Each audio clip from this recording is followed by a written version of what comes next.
What is going on, Guardians? Evade here and welcome back to the channel. If you played Forsaken like I'm sure most of you have, you've encountered the ruthless barons on your crusade to avenge the hunter Cayde 6. But where did these barons come from and who's the strongest? We have briefly seen an intro to some of these characters in the Forsaken campaign, but today we will explain some facts you may have missed, discuss more than just Uldren and the Fanatic, and much more. Well, you really showed them, didn't you? Piece of advice, eh? Know your enemy before you deal with them.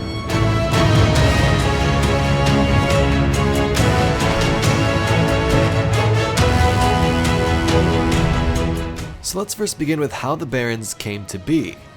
So the role of Baron is assigned to certain Fallen in the Fallen hierarchy and ranks, but is a little bit different compared to most major enemies that we encounter.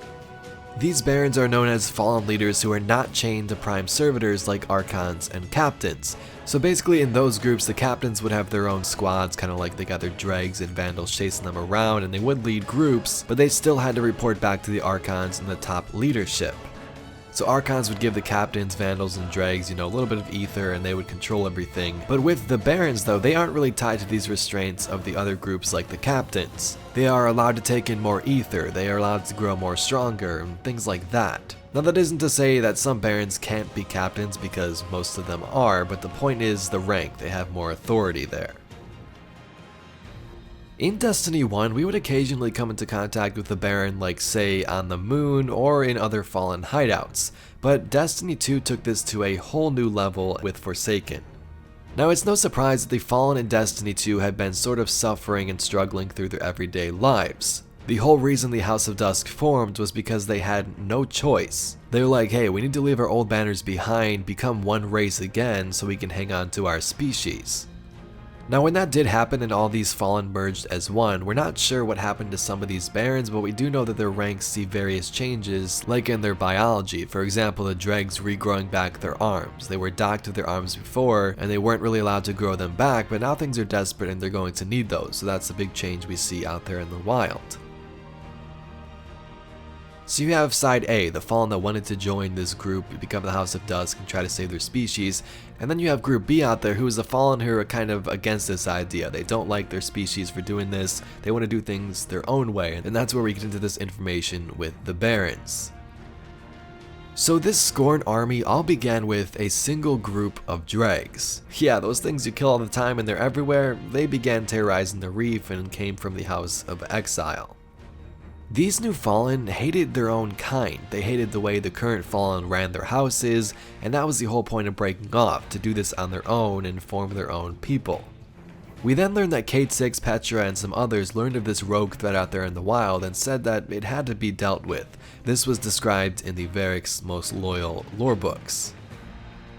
So this group of guardians, Cayde and his friends, brought these barons to justice, placing them in the prison while one of them managed to escape. Fikrul. Now we do know that Uldren turned all sorts of crazy in the story, but how did that all start? Various stories in the Forsaken Prince book is something I'm sure most people have not heard about, and I'll explain it briefly here. After Fikrul escaped Cayde and Petra's wrath, he lay almost lifeless on the floor in front of an awoken prince. Uldren was tempted. He followed this dark path, merged his darkness with Fikrul's ether to spawn the first of his Scorn army. Now at that point Uldren was already corrupted, but he just decided this was something he wanted to do. He wanted to save Fikrul, so he merged some of his corruption with Fikrul's ether. This then spawned an unbreakable relationship. They would go on rampages against enemies and fallen betrayers, and things were definitely pretty hectic. The most loyal lorebook then tells us how Cayde finally managed to capture Uldren and Fikrul and threw them back into the prison with the other ruthless barons. So at that point everything was safe, the barons were locked up, there were no more rogue Fallen setting off chaos in the reef, and things looked alright. Until they didn't.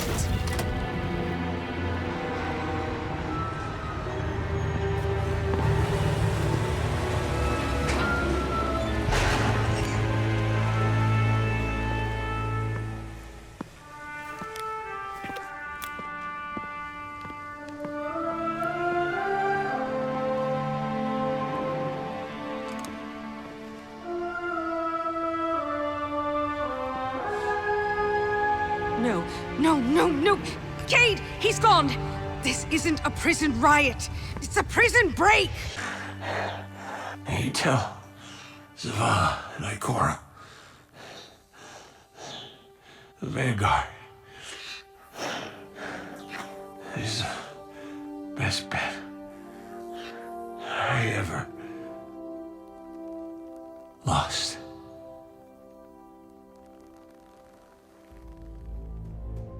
With the power overwhelming his own body, Varix decided to open the gates to the prison and set free the Scorn Barons into the Tangled Shore. This began our journey to avenge Cayde 6, stop Fick rule, and silence the corrupted Prince Uldren once and for all. So there we have some of the backstory of how Uldren and the Scorn army came to be. The prince was infected with the darkness, basically gave some of it to Fick rule, and boom. But let's next briefly discuss some of the interesting Baron backstories and what they entail. Now this isn't going to analyze every single detail on these characters, but it gives us some insight into who they are, where they came from, and why they're doing this now. First up, Yavix the Rider, the Untamed. She and her crew spread terror and disease with their noxious pikes.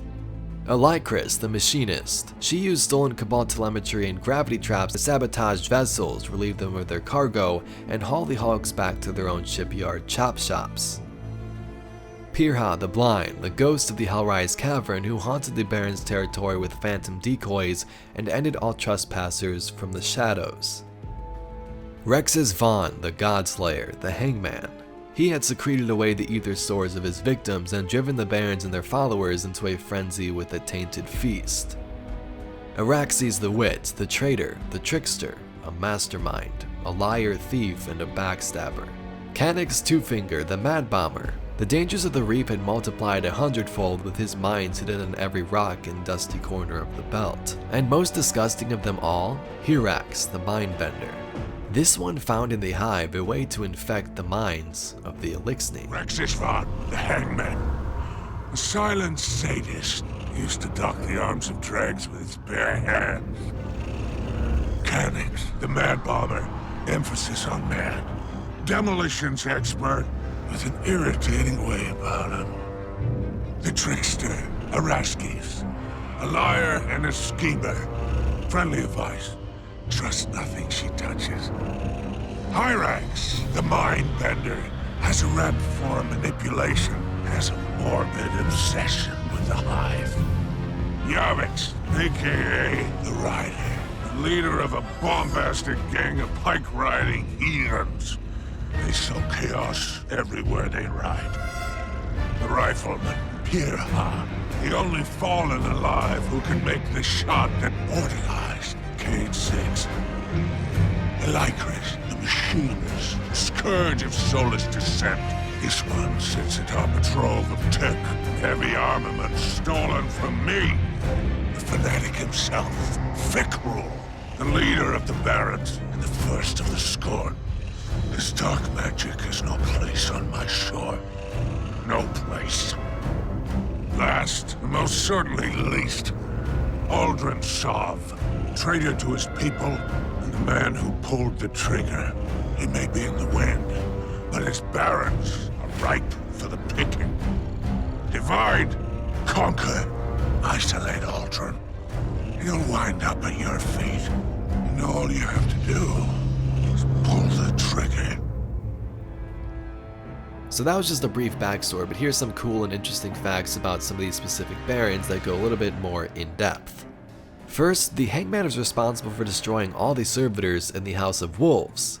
As we know, servitors are super important for the Fallen as they distribute the ether throughout a house. This is the stuff they need to survive, to grow and become bigger, and so on.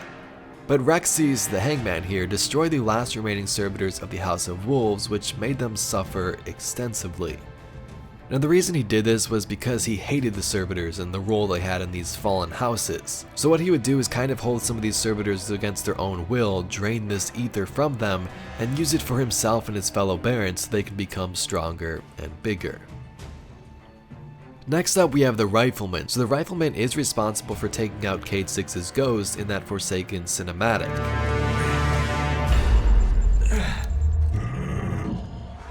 You help me out here, little buddy.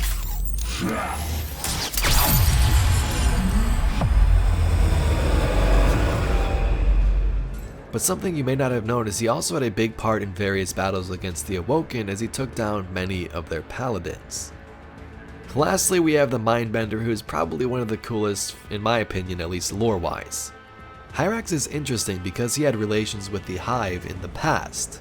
If you play the mission, we can see he essentially summons Hive enemies at his side, and on top of that, he has his own throne world, which means he's an Ascendant Fallen. This is crazy because this is something we've never seen in other enemies we've encountered and is quite a mystery. What was the Mindbender's plan with that throne world, and why communicate with the Hive if they're your biggest enemy? Definitely pretty cool for sure. And to wrap this up, Guardians, in your opinion, which Baron is the strongest? It is kind of difficult to judge because you have the both gameplay and mechanics perspective, and then you have the lore on the other side to back it up. But let's talk about this just for a quick second. Besides Fikrul and Uldren, who are probably at the top, who is the strongest out of the others? You got Barons like the Mindbender with his Hive magic and throne world, the Machinist who has taken down entire ships on her own, the Hangman who may be able to consume more ether because he's had those servitors at his disposal. But let me know down below, who do you think was the most strongest from lore and gameplay standpoints? But Guardians, thank you so much for watching today's video. We've talked about the Barons in the past before, but I feel like those types of videos focused heavily on Uldren and the Fanatic and how this ragtag group of rebels came to be. But diving a little bit more in depth with some of these Barons was definitely something I wanted to do, and I hope it was interesting and you enjoyed. If you'd like to see more videos just like this one, be sure to subscribe to the channel, and I thank you very much for watching. Anyway, my name's Cayde, and I'll catch you Guardians in the next one.